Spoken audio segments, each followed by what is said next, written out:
And investors. So ఈరోజు నేను మీకు చెప్పబోయే అంశం ఏంటంటే ల్యాండ్ సంబంధించి. ప్రపంచంలో దేవుడు తప్ప మానవుడు సృష్టించలేనిది ఒక ల్యాండ్ మాత్రమే. ఈ భూమి మానవుడు తయారు చేయలేడు, దేవుడు మాత్రమే తయారు చేసి ఇచ్చిన భూమి. అలాంటి పదార్థం ఒక భూమి మాత్రమే. కాబట్టి ఇలాంటి భూమి కోసమే ఎన్నో రోజుల నుంచి ఎన్నో మంది రాజులు కూడా గొడవపడి రాజ్యాల కోసం చనిపోయిన వాళ్ళు ఉన్నారు. కానీ ఇప్పుడు భూమి యొక్క పరిస్థితి ఏంటిది మనం ఒకసారి గమనించి చూస్తే, ఇది నాట్ క్రియేటెడ్ బై మ్యాన్, అంటే ఇది మనిషి ద్వారా తయారు చేయబడేది కాదు. అలాగే మనకి ఈ భూమి మీద ఎనీ టైం అప్రిషియేషన్. మీరు ఒకసారి భూమి కొని పెట్టుకుంటే అది సంవత్సరాల తర్వాత మీకు ల్యాండ్ పెరుగుతుంది, ఆ ల్యాండ్ రేట్ పెరుగుతుంది కానీ తగ్గే అవకాశం లేదు. అలాగే ఫస్ట్ హ్యాండ్ మీరు భూమి ఎప్పుడైనా కొనండి, మీరు మళ్ళీ ఎవరికైనా అమ్మేటప్పుడు రేటు పెరిగే ఉంటుంది కానీ రేటు తగ్గదు. కాబట్టి ఎవరు కొన్నా ఆ భూమి అనేది ఫస్ట్ హ్యాండ్. కాబట్టి ల్యాండ్ ఇన్వెస్టర్స్కి ఇది ఒక మంచి అవకాశం. నెక్స్ట్, ఆ రోజులలో old days and new days. Old డేస్లలో ఈ యొక్క భూమి కోసం ఎంతో మంది రాజులు చనిపోతుండే, గొడవలు జరుగుతుండే, ఒక రాజు మాత్రమే అనుభవిస్తుండే భూమిని. కానీ ఇప్పుడు సామాన్య పేదవాళ్ళైనా సరే, మధ్యతరగతి వాళ్ళైనా సరే, వాళ్ళు డైలీ చేసిన కష్టం కొంత కూడబెట్టుకొని కూడా భూమి కొనుక్కునే అవకాశం ఉంది. కాబట్టి ఆ రోజులకి ఈ రోజులకి చాలా తేడా ఉంది.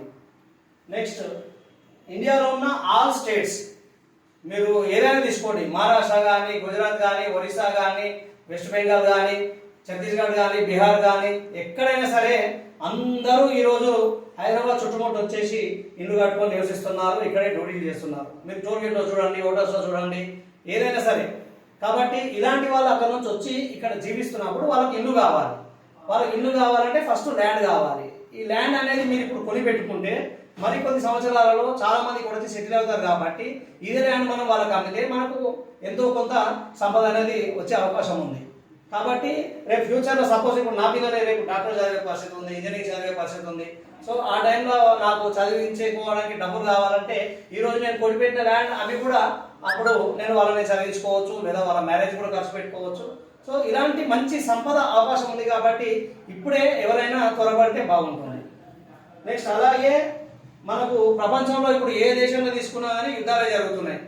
మనం బయట దేశాలలో ప్రపంచంలో చూస్తే యుద్ధాలే జరుగుతున్నాయి. కాబట్టి అక్కడ ఉన్న రియల్ ఎస్టేట్ అంతా పడిపోయింది, పెద్ద పెద్ద కంపెనీస్ అన్ని కూడా కొలాప్స్ అవుతూ ఉన్నాయి. సో ఇలాంటి సందర్భంలో ప్రతి ఒక్కరు కూడా ఎటువైపు చూస్తున్నారు? మన ఇండియా వైపే చూస్తున్నారు. ఇండియాలో, తెలంగాణలో, అందులోనూ హైదరాబాద్ ప్రపంచ దృష్టిని ఆకర్షిస్తుంది. ఈ హైదరాబాద్ ప్రపంచ దృష్టిని ఆకర్షిస్తుంది కాబట్టి ప్రపంచంలో ఉన్న అన్ని కంపెనీస్ కూడా, పెద్ద పెద్ద కంపెనీస్ ఇక్కడ రాబోతున్నాయి. సో ఇక్కడ రూల్స్ అండ్ రెగ్యులేషన్స్ ఎట్లా ఉన్నాయి, హెచ్ఎండిఏ పరిధి ఎట్లా ఉంది, ఓఆర్ఆర్ టు ట్రిబుల్ వారికి ల్యాండ్ ఎట్లా ఉంది అని చెప్పేసి వాళ్ళు గమనిస్తున్నారు. సో ప్రపంచంలో ఉన్న పెద్ద పెద్ద వాళ్ళే ఇక్కడ గమనిస్తున్నప్పుడు ఇక్కడున్న వాళ్ళం ఎందుకు తొందరపడొద్దు? కాబట్టి మనం ముందే ల్యాండ్ తీసుకొని పెట్టుకుంటే రేపు ఈ ల్యాండ్ మీద మనం ఎంతో ఆదాయాన్ని సంపాదించుకునే అవకాశం ఉంటుంది. ప్రతిదీ మనకు భూమి అంటే ఈ రోజులలో నాకు 4 బిల్డింగ్లు ఉన్నాయి, నాకు అక్కడ రెంట్లు వస్తున్నాయి, ఇలాంటి ఏ సంపద వచ్చినా అది రియల్ ఎస్టేట్ ద్వారానే వస్తున్నట్టు. ఎందుకంటే అక్కడ భూమి ఉంది కాబట్టి ఇల్లు కట్టిండు, ఆ ఇంటి కిరాయిలు వస్తున్నాయి. సో ప్రతిదీ భూమితోనే రిలేటెడ్ అయి ఉంది.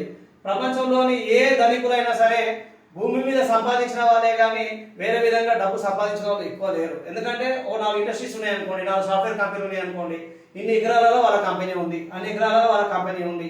అట్లా ఈ విధంగా డబ్బు సంపాదించిన వాళ్ళే కానీ వేరే విధంగా సంపాదన అనేది దొరకదు ఎక్కడైనా సరే. మనకు ఎక్కువ ఆదాయం అంటే భూమి మీదే వస్తుంది. కాబట్టి ప్రతి ఒక్కరు భూమి మీదే ఫోకస్ చేస్తారు. Next, country to country wars. Country to country wars already నేను చెప్పడం జరిగింది. ప్రతి దేశంలో యుద్ధాలు జరుగుతూనే ఉన్నాయి దేశానికి. So rich persons are all once upon a time they are investors on land. అంటే ఈ రోజు ఎవరైతే గొప్ప వాళ్ళు ఉన్నారో ఆ రోజులలో వీళ్ళందరూ ల్యాండ్ మీద ఇన్వెస్ట్ చేసిన వాళ్ళే. మీరు ప్రపంచంలో ఎక్కడైనా చూడండి, ఒకడు గొప్పోడు అయ్యిండు అంటే ఖచ్చితంగా వాడు ఎక్కడో ఒక దగ్గర భూమి మీద ఇన్వెస్ట్మెంట్ చేసే గొప్పోడు అయ్యిండు, కానీ వేరే విధంగా అవకాశం ఉండదు.